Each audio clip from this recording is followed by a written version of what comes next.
Within Bordeaux, there is a region that is revered for its sweet, white dessert wines. This area and its wine is called Sauternes.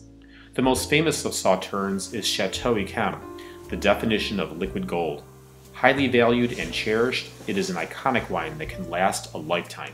Well, with that introduction to Sauternes, I'm sure that you can appreciate my excitement when on the shelf at the wine store I happened to find a Finger Lakes Sauterne. And I brought it home and showed it to you, and we did a little bit of research, and we discovered that Sauterne is not Sauternes. Yes, so there's an American Sauterne and a French Sauternes. And actually the spelling is different. The French version has an S and the American version is not supposed to be capitalized. This particular Sauterne from the Finger Lakes is from Pleasant Valley Wine Company, and they are the oldest wine maker in the Finger Lakes. They're down in Hammondsport. So there's, well, want to talk a little bit about the differences? Yeah, so an American Sauterne is basically a term for a sweet white wine. And there's not much else information. It was a term that was used quite a few years ago.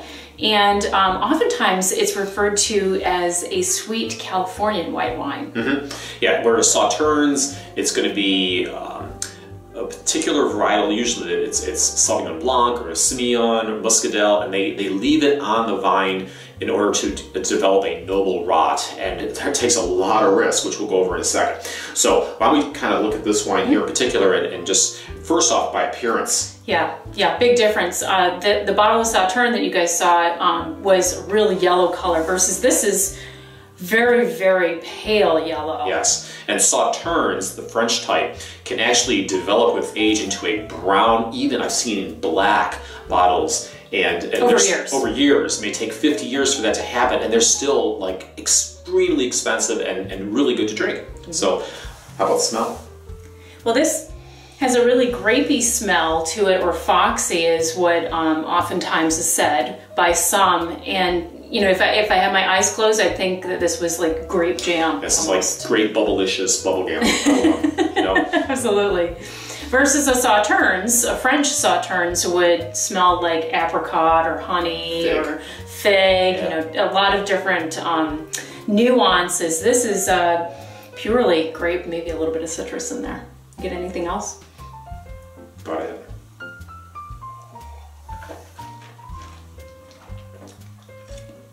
One thing that's surprising about the taste is that I gathered it was going to be a little bit more sweet.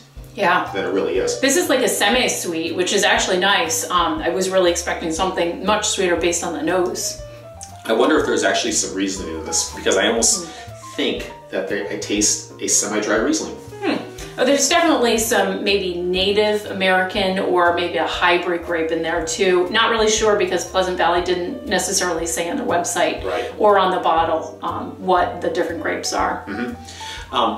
One thing you have to understand is that when you leave grapes out in the vineyard to develop a rot, there's a lot of risk entailed with that, and so the prices for Sauternes can be very expensive. Yquem can be $200, $300, $400 just off the shelf, and ones that have been aged for decades can be even more expensive than that. And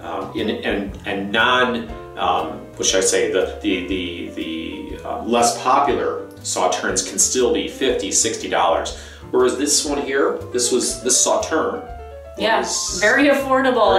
And that was the 1.5 liter, I think was like $10.99. So much more easy on the wallet, for sure. And it comes in a 750 ml and a 3 liter, and you know, the big bottles and stuff like that. And kind of when we read up on Sauterne, the actual, it's from years past, I think, it's considered jug wine. So Pleasant Valley calls it table wine on their bottle, and I think that's definitely what this is. And I think this is probably, I would imagine this is a throwback to wines that they've done in the past, since they are such an old winery. So I think from a nostalgic standpoint, this is pretty cool. You know, thinking about kind of the heritage of American wines. I'm glad we tried it. We learned a lot about Sauterne versus Sauternes. Absolutely. So, well, thanks for watching our video, and we'll see you on our next one. I'm Leah. And I'm David. And this is Wine Forecaster.